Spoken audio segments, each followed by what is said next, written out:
Hey guys, it's Syama here. Sorry I'm a few minutes late. We are here for an Instagram live, and what I'm so excited about with these lives is we get a really good opportunity to get a chance with business owners and hear how people are doing and what's happening in the world of retail. Hey guys, thanks for joining.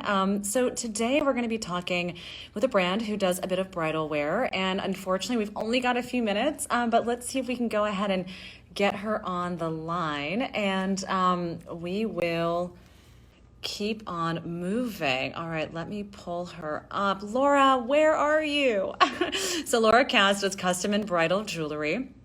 And what I'm really excited about today is to kind of talk a little bit about pain points, a little bit about how to reach customer demographics, and all of those things that are so important in launching a business. So let me see if I can go ahead and find Laura. All right. Let's see if we can get her. Hi, Laura. How are you? Hi. Hi, nice to see you too. Oh, Can you what a hear pleasure. me? I Can you hear can uh, me? I can I can hear you. I can see you. Thanks for being so patient. It's been a crazy last couple weeks. Yes, I know. For everybody. Very different and challenging. Let's put it that way. Of course, of Yeah, course. So I'm so sorry, but today we've only got a few minutes. I'd love to be able to extend our conversation to next week as well, if that would work for you too. sure. I think that would be fine.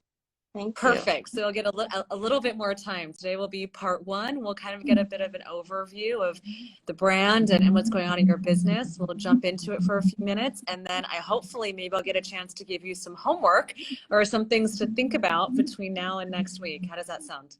That sounds great. And maybe I Perfect. can, All right. yeah, and update you with with what I found, whatever. But Wonderful. Okay. So talk to me a little bit about what's going on with your business. Well, I guess I should start a little bit from the beginning.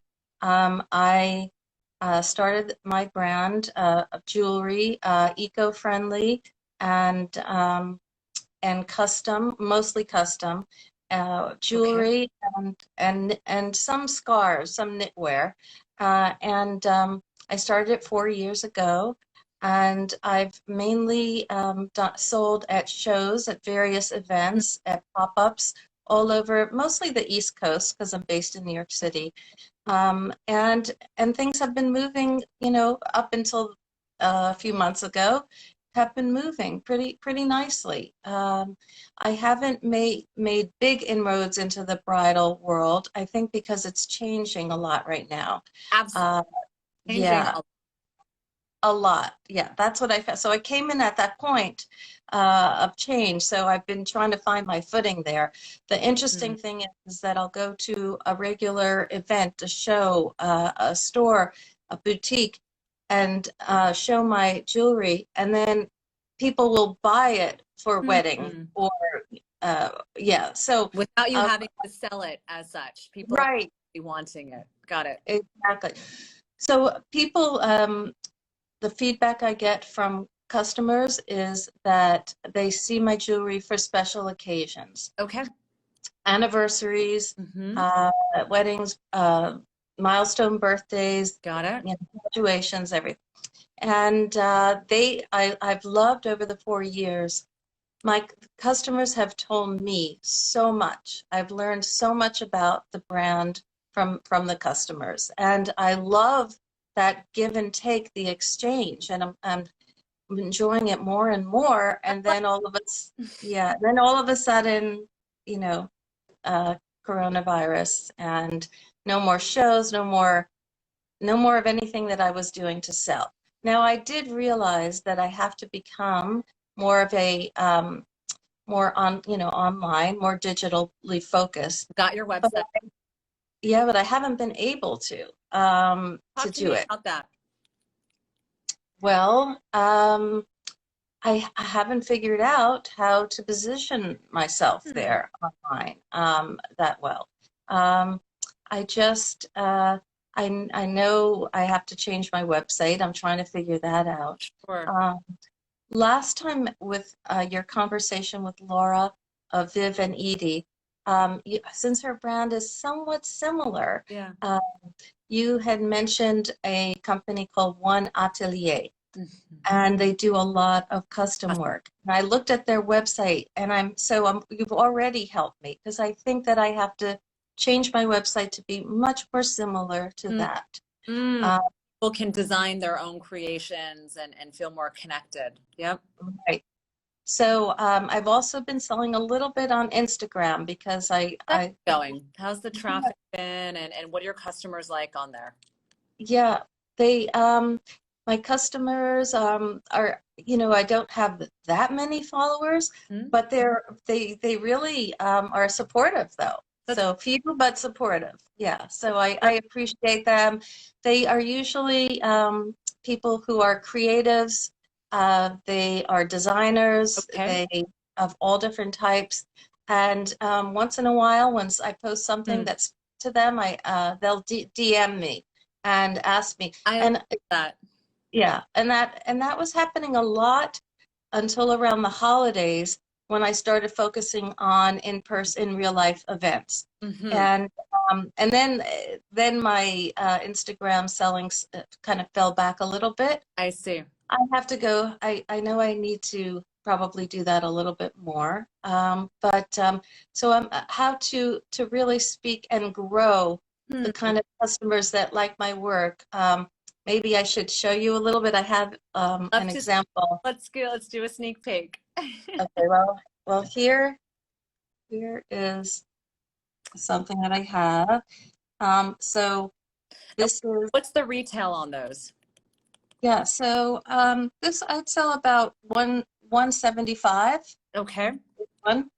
And this one about 165. Okay. Uh, Beautiful. This is actually sapphire, Uh, and this is a silk and 14 karat gold thread from Japan, from a small farm in Japan. how'd you find that? That's so neat. Yeah, Love that. that's the thing. I guess I should have mentioned this. Part of my brand is, well, the three pillars of my brand are consciously collecting and collaborating. Okay. And the collecting part Mm. is searching Mhm. all the time and everywhere I go for Mm. unusual, super special, super interesting things. Interesting. So each piece that I described, I held back, but usually each one has a story to tell. Wow. Um, So and so like even this, is do you handwrite or kind of tell the story when you send it in the box and like kind of tell more about the product? yeah, thank you for mentioning that. I give a small description on a tag. Beautiful. Um, and I just started to on the back write even more details. So yes, so I do. And your Um, points are quite good. I don't see any yeah. issues with your price points. It seems So like for example, the chain here, this chain is 14 karat gold mm, filled, and that's consciously I determine that I use that because it lasts pretty much as long as 14 karat gold without the price tag, and the appearance okay. is very good. I love Yeah. that. And it's not, I try to stay away from anything that will flake off or anything. And no, that will stay. And also the back, I should mention, everything is adjustable, 2 to 3 inches. And there's always a special little extra stone or something Pretty, special on the pretty. back. I love that. And sometimes it's like infinitely adjustable, as in this one, all along. And Wonderful. then and then this, well, this piece is more bridal. Oh, All here, I'll put it. oh, All different, all different kinds of silk and sterling silver fiber thread from Japan as well. Oh, so how did I find that? I have very good the collaboration. I'll show you that. beautiful. Um, but also, thank you. This is on a chain of Argentium silver, and I'm not sure if Tell me about it. Yeah, okay. Oh, thank you for asking. Because I love it. I use it all the time. I don't know, more and more. I'm switching from sterling to argentium Mm. for reasons I'm going to tell you in a moment. I don't know why more jewelers don't use it, but it's Yeah. kind of a little, yeah. I have ideas, Sorry. but I won't go on. But anyway, I use it because, first of all, it's closer to pure silver, more than any others. Hypoallergenic, Mm-hmm. um, all recycled. Wow, it's recycled. That's amazing. Yep, all recycled. They use only recycled silver to make it, and it's tarnish resistant, Wow, which that's incredible. why not use it? I mean, Imagine you're getting it at a good price. Like it's like yeah, a yeah. Oh, so it's only a tiny bit higher in price than sterling silver. So, so why not? I love Why not use that. it? Yeah. So one of my questions for you would be like, as you're looking to further develop your online business, how might you take a look? So one of the things about your products, I've asked a question. Are you able to produce more than one of your items, or are they all kind of customized? They're all one of a kind, produce quantities against each one. Yeah. Some are one of a kind because I'll find an amazing stone Mm, or whatever. But many are not. Many I can reproduce. Like okay.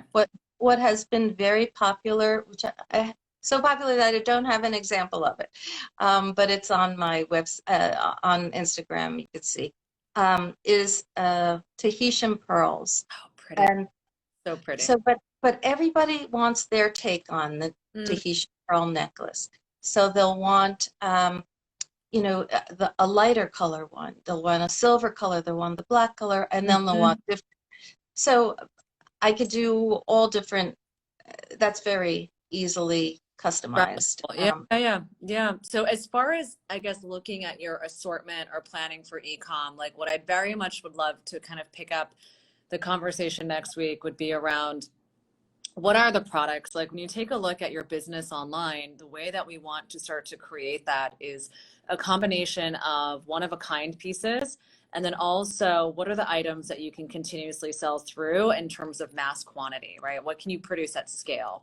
And you want to have, and I'd say for your brand, it would be really important to have a combination of both, right? Like a few one of a kind items, and then also products you can sell at a much larger volume. And so, what would be great would be to almost have you look back historically on your best sellers and figure out of your best sellers, what are the items that you can go back and reproduce that you can launch with online. And then in terms of what's new and original or new creative, what are some of the new creative products that you would want to launch online as like online exclusives, right? Or almost like you can't find this in a store, you can't find this anywhere else, you can only find it on our site. And that I think is going to be a really great, huge step towards developing the assortment. And so, almost for next week, I'd love to be able to have you either on a piece of paper or something that's easy to have the price points of these items, and then also what the collection looks like. So maybe it's like 20 styles that are replicable, and then maybe there are 5 to 10 styles, right, that are one of a kind. Hmm. But kind of starting off in that direction, I think would be very helpful. Hmm. Okay. So kind of make a list of the Start with one of a kind. put together the prices and put together what the margins are. And, I think next week it could actually end up being a great conversation around what are the initial changes to your website that need to get made, but also how are you going to start to develop the product so that you actually have something that is that will sell. Hmm. Well, that's the thing when people see it in real life, all of a sudden, something especially if I add a little bit about the special materials that I found, that they do, and the more they are my customer, the more they know, they can see it, they can look at it. So my question is how to really convey that digitally, which I haven't been able to do, haven't figured So out how. your another piece of homework is going to be I'd like for you to go online and take a look at product photography across different websites. Like I take a look at the higher end websites like the Harry Winstons and the Cartiers. And I'd like for you to start to take a look at what other, what are the other photography styles that we might actually need to be shooting in. So kind of starting to put together almost a visual direction of that. And the second component to that would be copywriting and how you're going to write about the brand. So when you look, we haven't discussed, and I apologize again, I know we're short on time today, but when you start to take a look at copywriting and how copywriting needs to shift, start to do some investigation on how do these brands that are within your competitive matrix, how do they talk about their business? How do they talk about their brand? Not to say that we're going to copy the way they talk about it, but we're going to use that as a benchmark to understand what are the ways in which we're similar and what are the ways in which we're different. And that's very important. We never want to copy another brand. It's not worth it. What makes your brand special is that it's you. So there's no point in trying to be like anybody else. However, you can take a look and see how other people do things in order to get a good idea of how you might want to consider yourself different or similar, right? And how does your voice, how do we define that? Because ultimately, e-com, the way that most people get it wrong is they fail to realize it's a combination of your voice, it's a combination of your aesthetics, your price point, and your user experience and visual assets. It's almost like imagine creating a home for yourself, right? If you, in your home, you likely took a look and paid attention to the furniture. You paid attention to the wallpaper, you pay attention to the paint, you pay attention to the appliances, you pay attention to the flow of how the rooms come together, right? Like, when you're thinking about building a home, it's like, how do I create a space that fully encapsulates who I am? That's how most people think about homes. Similarly to your website, how do I create a website that fully encapsulates what my brand is? And at the end of the day, once you come together with that visual idea, this is what it looks like or feels like, then really it's a matter of hiring the right people to be able to execute on that. But we're not there yet, right? We're still kind of in that nascent stage of how do we translate something visually and verbally online that has such a great user experience in person. Right. Makes perfect sense. I do admit that is not something that I've done before, that I've been able to do, like good copywriting around what I do. However, I get feedback, oh, your website is beautiful, I love your web, but still it's not doing what it's supposed to be doing. So if you're not selling, yeah, the website it's not working. If it's not selling, it's not working. It's not. All right, my dear, I will talk to you next Friday. I promise to be prompt. Okay. The days have been getting ahead of me, but I am excited to see what you come to the table with next week, and Okay. I'm excited to see what the next vision and iteration of the site is going to look like. So do your homework. Feel free to email me in advance if you want to shoot me over some surprises in advance. But otherwise, I'm looking forward to building with you, Laura. Oh, thank you very much. I am too. I appreciate it. Of course. All right. In 15 minutes, you got a lot of homework to do. You got a whole week to do it. Yeah, good. That's great. Amazing. I'll talk to you later. Have a wonderful weekend. You too. All right. Bye. Bye. We are here to pick up our live consultation with Laura Kass. Last week, we had part one of this one-on-one, and what was really exciting is we got a few minutes to jump into Laura's business.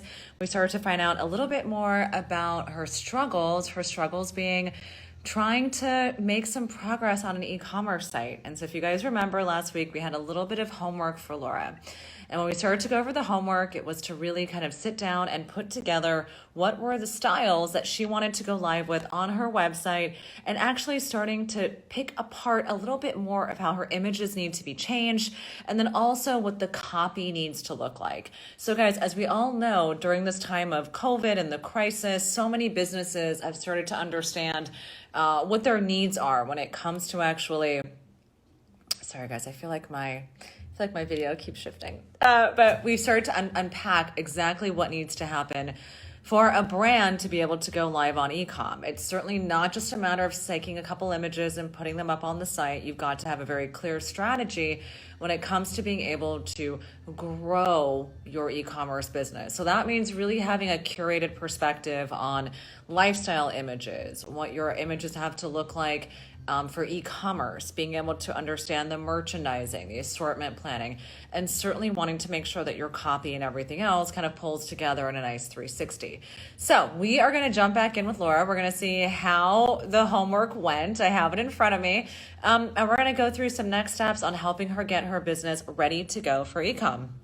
Hey, Laura, how are you? Good, thank you. How are you? I'm doing all right. How's your week been? Good, actually good. I definitely was kept a bit busy with my homework, but it was all a good thing. I learned a tremendous amount. And so, but I'm looking forward to your guidance as to, am I on the right track? Do you think that those things, yeah. All right, well, let's unpack it. So last week you were given a lot when it comes to looking at products, what you want to do with photography, direction, etc. What were some out of this homework process? Oh, you know what? For some reason the sound is going in and out. So could you let's see if I can turn off my Wi-Fi. So give me. Hello? Yep. Can you hear me now? Yes, better, much better. Thank Perfect. you. So the question I asked was, what was the process like this past week? How was it kind of going through the process of looking at photography, looking at websites, starting to develop those copy trajectories? Yep. That's all right. I'm here. Okay. Okay. So I felt like, oh, why haven't I done this?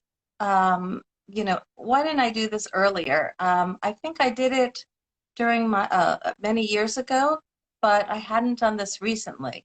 And so I really was able to understand a lot about what each brand was trying to convey, which gave me a better idea about my own brand. And so I walked away with a feeling of, I really have a better idea of where I stand. Where before digitally, I really was uncertain, very uncertain. Got So it. I see what I like. I see what is not for my brand. I see the direction that I think I need to go. That's just I don't, I'm not professional at this, so that's why I really look forward to hearing your feedback about this. Yeah, of course. So, as far as your bestsellers, my question is bestsellers, what are your margins like on those bestsellers? Mark. Are all of them just as profitable as sorry, are they just as profitable as what? I didn't hear. all of them at the same margin? Right. Let me just look at that list.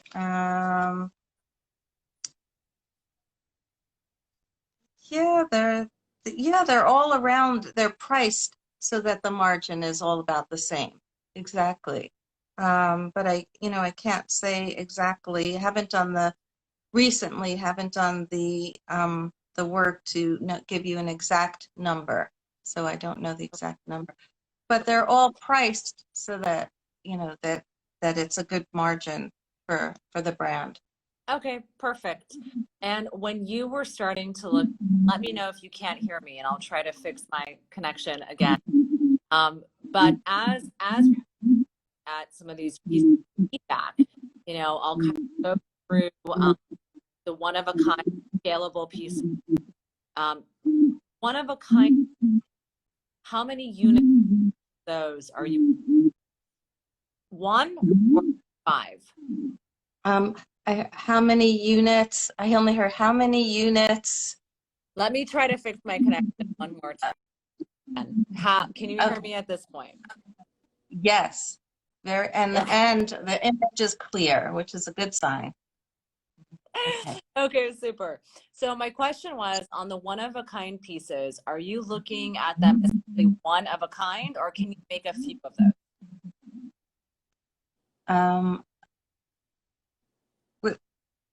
With the one, wait, are you referring to the bestseller list or the Nope, one of a kind? the one of a kinds. So the one of a Yeah, kind, are those all truly one of a kind, or are they like limited edition?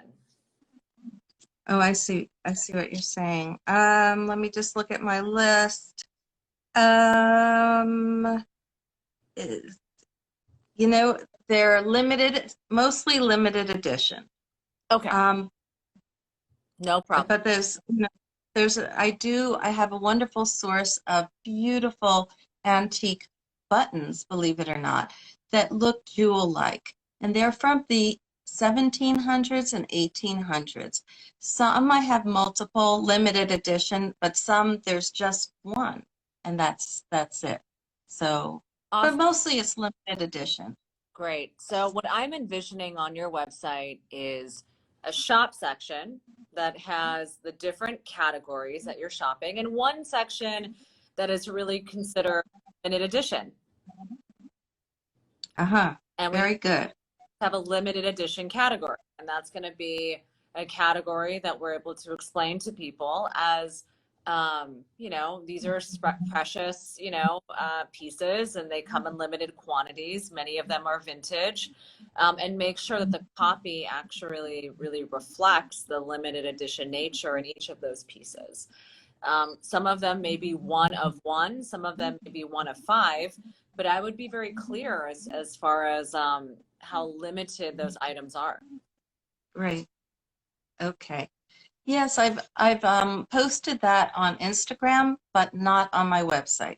Got to be on the website. Think of your website as the nucleus. Think of it as the home where everything has to come and live.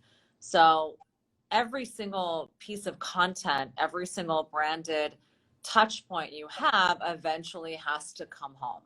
And when it comes home on your website. So where does it live? How does it look? What's the story?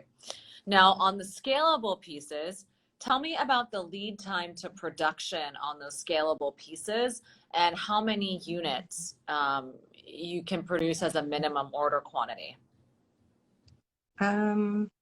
Let's see. It probably takes me a day for each to make each particular necklace of those. And so, um, you know, I can ramp up if I need to. How scalable, I don't know. I know I have sources of where I could find people to help me make these necklaces and bracelets. So I'm So, going to ask you to mhm, start to contact a few people who you mhm, think would be a good fit to help you produce more in case you need mhm. to. Right. Part of launching a business or a brand is also the ability to scale it up. So Mhm.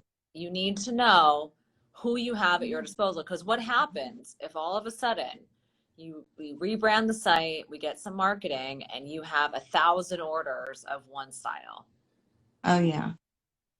That, yeah, right. I've thought of that. And so I've, over the years, placed inquiries of where to find people. So I know who to go, but maybe I should reach out again and confirm. I would reach out, find out people's cost, so you know, like, what's the margin going to look like when you're Yes, everything. Do you take into consideration your labor when it comes to the pricing of the goods? right. I do, but I don't charge enough. I know.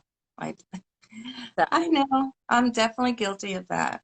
we all are. We all Yeah. are, self included. So when you take a look at your product, I would revisit your margins based on this new pricing, this new cost of goods. Okay. Okay. Okay. So That sounds. then we have an idea of what is scalable, right? And then we also know what's limited edition.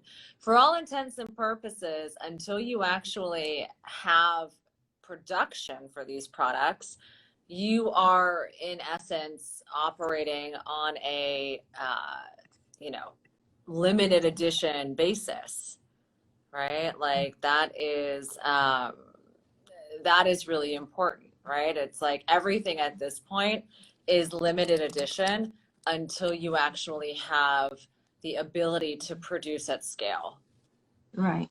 I see. If Yeah. if it's all limited edition, then it doesn't really get a category, right? But if we do have the like ability to scale, then we can differentiate between limited edition and not.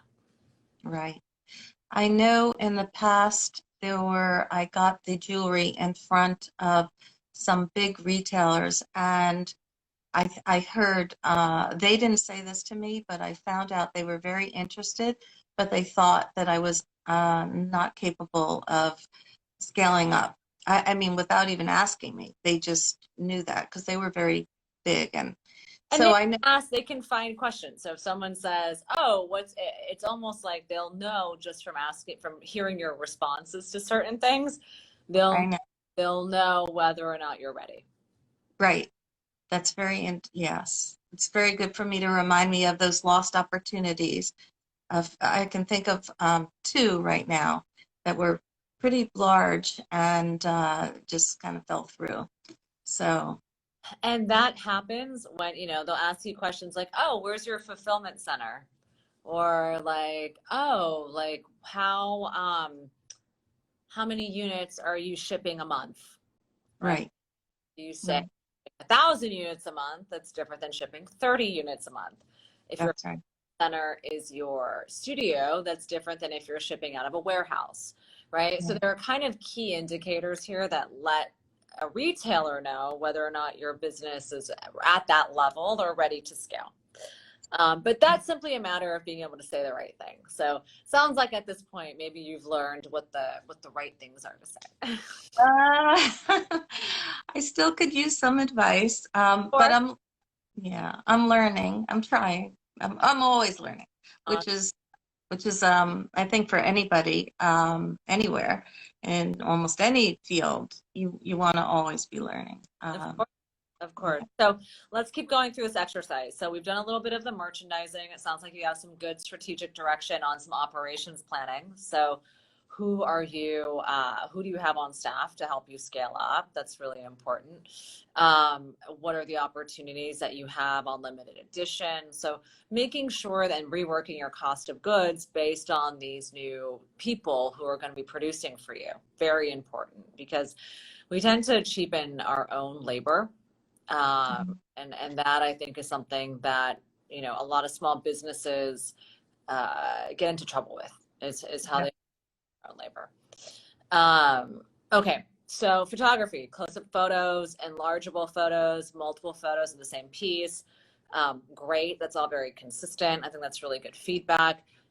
This means if you need to take your best sellers and your limited edition pieces and rephotograph them, now the next step on this journey is to find the photographer you're going to work with. It's to find, who are we going to, who are we going to be working with on that, right? And so I think that that's really important. Do you have a photographer in mind? I do. I have worked with a particular photographer that I love. Unfortunately, I think she's going to be moving to Portugal soon. So I might be looking for another one, but maybe she can recommend somebody. I know. Yeah, List. Put together a mood board based on the visuals that you're seeing and start to do some sourcing of new photographers. right. Oh, that's interesting. Put together a mood board. Can you give a little Yeah. what exactly you So mean by that? a mood board would be a series of photographs that would help to visually depict the kind of photography that you're looking for. Mm-hmm. So these notes that you said about close-up photos, enlarged photos, I'd expect for you to go online and find some really good examples of what you think you need and then start to put them together in a Pinterest board or in a Google Slides so that you can have a visual representation. Okay, I see. That's a great idea. Thank you. Of course. Okay, video. We're gonna hold on video. Video can be expensive. It's expensive, and I don't think we have a clear kind of brand direction yet for us to charge down the path of a video. So I would say let's hold on video. The next thing that you did your homework on is copy, and copywriting. And so Mhm. I love the copywriting on this website. I think it's great. I love the idea of, looking at one of a kinds, handcrafted. These are really important words. Details, etc. I think are important. But when it comes to ideas of clothing combinations, layering, we call these merchandising strategies. The thing you want to be careful of here is, when it comes to merchandising your brand or merchandising your product, a lot of that direction is going to come back down to who your customer is. And really understanding the lifestyle of that customer, I think, is really important. So that means if you are going to suggest, I'll give you a really good example. Um, does your customer wear boot cut? Is it like a boot cut jeans kind of girl, or is she wearing like a skinny leg stretch? Right. Some of these kind of aesthetic trends, like how trendy Mhm. is she, right? Like how trendy is this person? So when you start to give merchandising direction, you start to help that person envision what it's going to look like on them. However, if your product is kind of multi-purpose, which it feels like it is, right? Some use it for bridal, it might be occasion pieces, it might just be someone's regular daytime jewelry. If you give them too many cues on how to wear it without knowing who that customer is, you might end up alienating. Uh, Mhm. right? So you want to be careful around um, like how to suggest they wear it unless you know your customer. And I'll give you an example. There's a really awesome jewelry store in Los Angeles called Esquelito.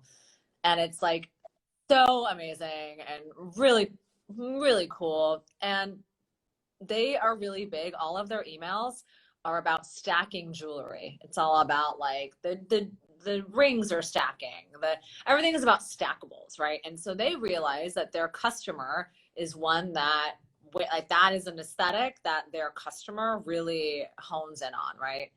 It, Stacking. it, I've done this for like 25 years, but totally. anyway. So what they've been known for is their stackables on their rings. And so they'll send out these emails, and each of these rings are sold separately, but they'll send out an email and they'll put like, a ring and they'll show a stack, and then they'll say shop the stack, and and it'll take you to all these beautiful pieces. But they've kind of become known for how they merchandise and how they sell their product. And I suggest that you also think about, what are the ways in which you want to be known for how you are merchandising and selling your product. Is it that every time I get an email from you, it's going to be showing, a new way to wear the product? Is it going to be talking about the preciousness of the metals, of the stones?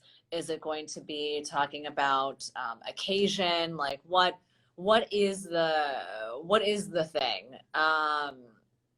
And I think that that's an important question to ask yourself, right? When it comes to communicating with your audience, what is it that you want to say and what is it you want to be known for?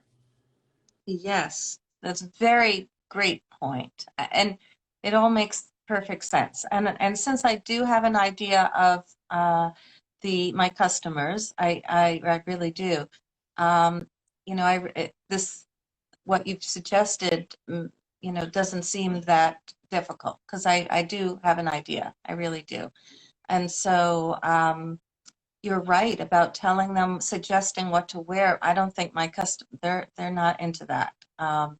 They have their own ideas about dressing, and they're so creative. They come up with their own things.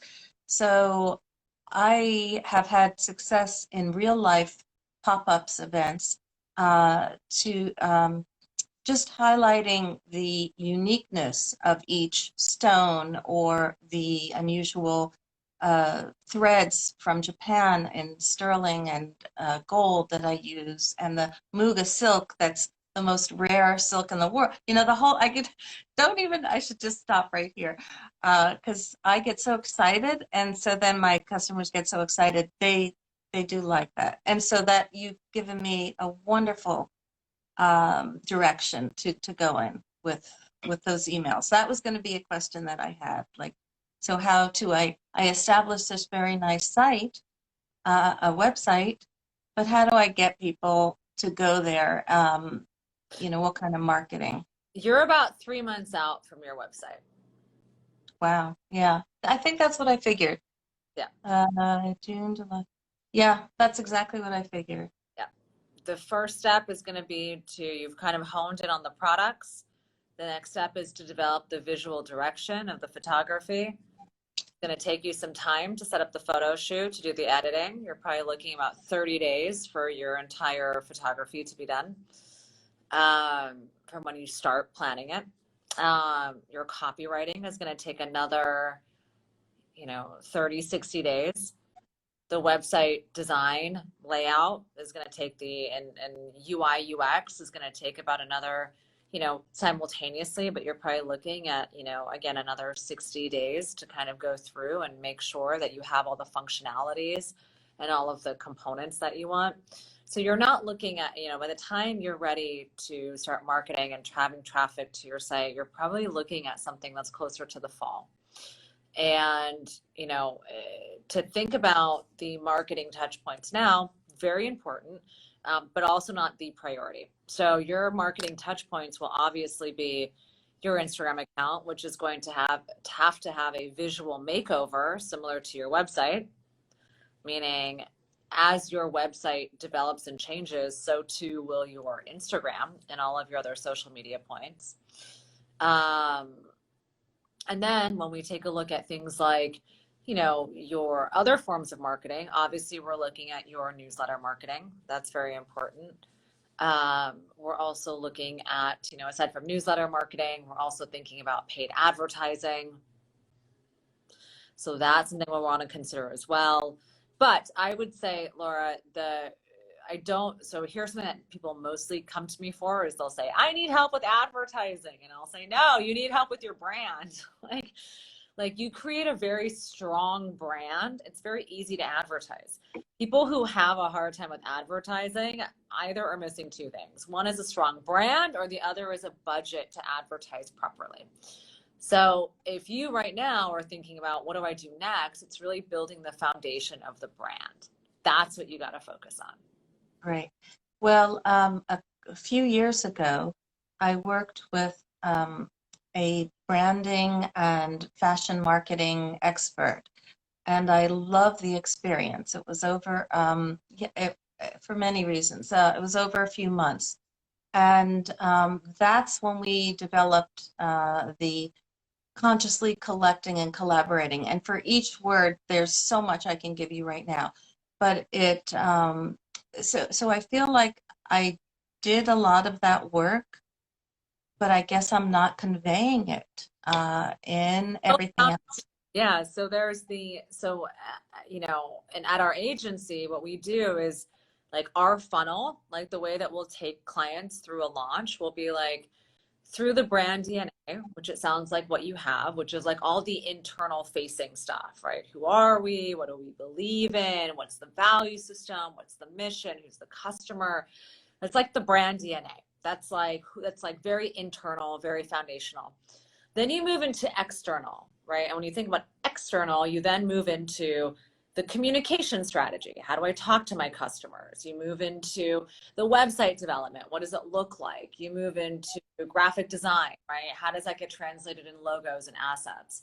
So all of a sudden you go from internal to external, and that's an important transition phase, right? You need that brand DNA to be able to establish the internal positioning. You need to be able to develop those communication strategies and website and creative application to really have that be experienced by the world. So it sounds like you may have a good brand DNA. But the things that we're talking about are the externalization of that, right? How do you take that and make that consumer facing?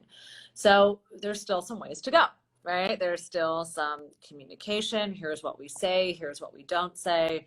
And a lot of components across those factors that'll help you. You have the foundation for the house, but you have to build the walls, right? You have to kind of build all the components to it. Right, exactly. I do feel pretty confident in the foundation. I'm holding back on the amount of information that I learned. So just, so I really feel like I'm coming from strength from that. Yes, conveying it to the world digitally that's what seems to be my real challenge. Because I've done this for 4 years now, I was really learning how to do it in pop-ups and events in real life. Maybe I should think more about exactly the kinds of things that I said and did, and then try to translate that into digitally. So yes, that's my real challenge, how to represent that online. Yeah, yeah. It's definitely not. It's not easy to do alone. It's almost like it's I know. yeah, not easy to do alone. It's hard for us to be able to step outside of ourselves to be able to look at it and kind of separate ourselves. Usually entrepreneurs who've had 2 or 3 or more businesses can kind of extrapolate themselves from the situation and be able to be a bit more objective on things. But when your business is so personal to you, it can be hard to be able to take your own identity out of that, right? It's like it's so close to home. So true. And So very true. and that's why agencies like ours is helpful, because we get to help people like yourself, who are struggling with how do I take something that I know so intimately but turn that into an external facing kind of product, right? That's really going to help your customers better know whether or not your product is for them. And so it's not just about closing the sale, it's about closing the right sale. It's about closing the customer going to increase units per transaction over time, who's going to be able to refer their friends, right? Increase your word of mouth. So honing in on that customer is super important. So Laura, we are kind of up against our time today, but are there any additional questions or things that I can help support you with as you're working through this e-com launch? I'm looking right now. There was a bit of a component to my brand about, I love doing the custom work. And so it's kind of, you mentioned to the other Laura of Viv and Edie, selling the experience. So because, of course I have in my mind where I'd like this to go, and having a beautiful studio workshop, a loft like downtown in Manhattan, like Soho. I had the whole thing in my head. I'd love to create a beautiful experience for people, especially when they're planning for these special occasions. You need something like that. So do you have any advice on how to set myself up to head in that direction? And yes. Yeah. So understanding your process is going to be really important and helping people understand that. So I would say creating a video of you talking about the collaboration process, grabbing some testimonials or grabbing some, video testimonials from previous customers who've collaborated with you on this process, I think would be really helpful. People need to know who you are, what your values are, what your ethics are, why they should choose to design with you, because just as much as they're interviewing you, you should be interviewing them. Not every customer is the right customer when it comes to something so personal. So it's important for you to have an understanding of what your own boundaries are with who you want to work with, and also what makes it a special experience to work with you. So I would start focusing on that direction, right? What is it like to develop a custom piece with you? Oh, okay. You're asking me that right now? No, but that's kind Okay. Okay. of thing, right? Like where, like, what is it like? How do I explain the journey? How do I tell someone who I am and what I believe in such a way where they know if they want to come down that path with me? Because doing something custom isn't cheap. It's emotional, it's laborious for both people, and it's like doing a painting, right? It's like collaborating on producing anything. It's like the artist and the consumer both have to meet together. So, you know, they're going to know if they like your aesthetic by what you have on the site, but they also want to know what's the range of what you can do, right? Like what does that look like? So I think you'll need to take a few moments as an artist to kind of sit down and think about what is it that you actually want to collaborate with other people, you know, and maybe you don't, maybe it's very few things, and that's fine too. Right.